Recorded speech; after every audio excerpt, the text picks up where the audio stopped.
Assalamualaikum warahmatullahi wabarakatuh. Halo teman-teman, kembali lagi bersama kami, mahasiswa Politeknik Pembangunan Pertanian Yogyakarta Magelang, jurusan Pertanian, Prodi Penyuluhan Pertanian semester 4. Pada kesempatan kali ini, kami akan menjelaskan bagaimana rancangan metode penyuluhan pada komoditas padi dan palawija di Kecamatan Teras Boyolali.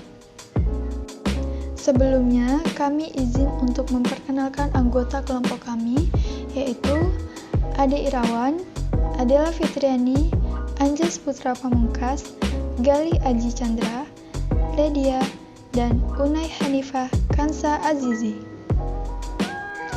Baiklah, langsung saja kita masuk pada pembahasan yang pertama, yaitu metode penyuluhan pertanian.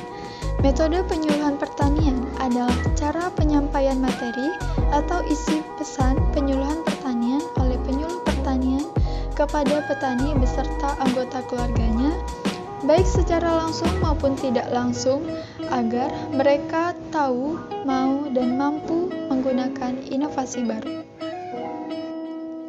Penetapan metode. Pertimbangan metode yaitu dasar pertimbangan, indikator, nilai atau hasil, dan kesimpulan. Dasar pertimbangan untuk penetapan metode ini yaitu: pertama, kondisi sasaran; kedua, tujuan yang akan dicapai; ketiga, SDM penyuluh; dan yang keempat, materi. Maka setelah itu kita dapat menentukan matriks penetapan metode berdasarkan skor yang paling tinggi. Berdasarkan data dan hasil rekapitulasi nilai dari skala prioritas penentuan metode penyuluhan, maka dapat diambil kesimpulan atau ditetapkan bahwa jenis metode penyuluhan yang digunakan adalah kombinasi SLPTT, pendampingan, dan demplot. Metode ini lebih ditekankan mengingat pentingnya materi, keadaan lingkungan, dan sasaran, serta agar penyuluhan berjalan efektif. SLPTT merupakan Sekolah Lapang Pengelolaan Tanaman Terpadu. Pendampingan yaitu terdapat fasilitator atau pendamping masyarakat dalam berbagai kegiatan program. Demplot merupakan metode penyuluhan pertanian dengan cara membuat lahan percontohan. Kita lanjut pada pembahasan yang kedua, yaitu rancangan metode penyuluhan.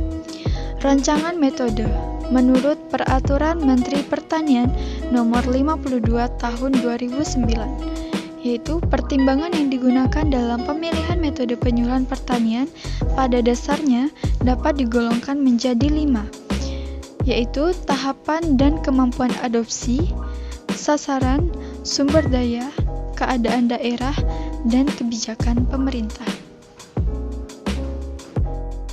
Dalam penentuan metode pada kelompok tani subsektor padi dan palawija, didapatkan metode yang tepat untuk diterapkan adalah dengan kombinasi antara demplot, pendampingan, dan SLPTT. Karena keadaan SDM sasaran yang mencukupi, juga karena dengan metode ini tingkat adopsi dari para petani akan lebih tinggi. Rancangan metode penyuluhan pertanian yang pertama, kegiatan yaitu dilaksanakan 4 kali per bulan. Yang kedua, jumlah sasaran yaitu 50 kelompok tani. Yang ketiga, TIK yaitu petani dapat melakukan budidaya padi dan palawija secara PTT, dan petani dapat melakukan teknik budidaya padi dengan sistem jarwo dengan benar. Yang keempat, tempat yaitu lahan usaha tani masing-masing kelompok tani, dan yang kelima, biaya yaitu dari swadaya dan subsidi APBN dan APBD.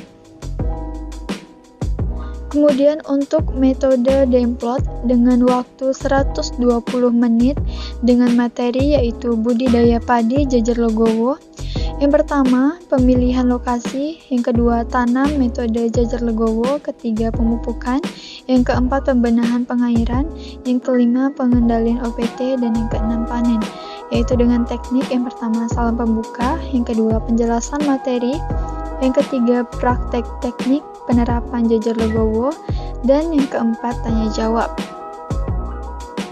Metode pendampingan, yaitu dengan waktu 120 menit dengan materi pemupukan berimbang.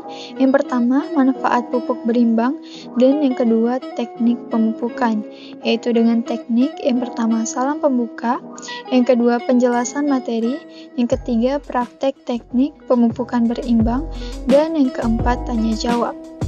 Dan metode yang terakhir yaitu SLPTT, yaitu dengan waktu 120 menit dengan materi yang pertama pemilihan benih, kedua pembibitan, ketiga penanaman, keempat pemupukan, kelima pengairan, keenam pengendalian OPT terpadu, dan yang ketujuh panen dan pasca panen.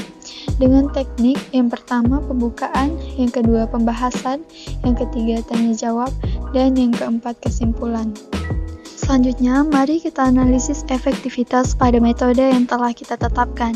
Yang pertama, pada persiapan penyuluhan, yaitu dengan perihal isi materi, sasaran, media, tempat, waktu, durasi, alat peraga, dan alat tulis, dengan rentang nilai 1 hingga 4, dengan keterangan 4 sangat baik, 3 baik, 2 cukup, dan 1 kurang.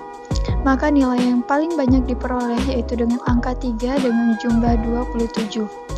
Kemudian, pada pelaksanaan penyuluhan yaitu dengan perihal kesesuaian materi, kehadiran, manajemen waktu, pengendalian lingkungan sesuai LPM, mengatasi gangguan, kesimpulan, dan rencana tindak lanjut.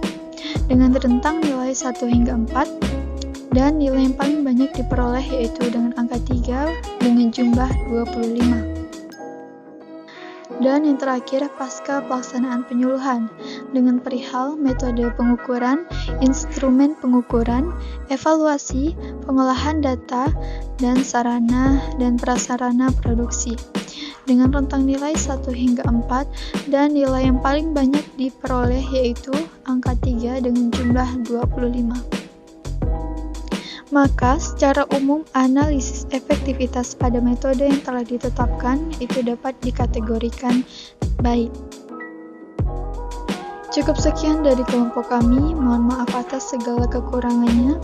Wabillahi taufiq wal hidayah. Wassalamualaikum warahmatullahi wabarakatuh.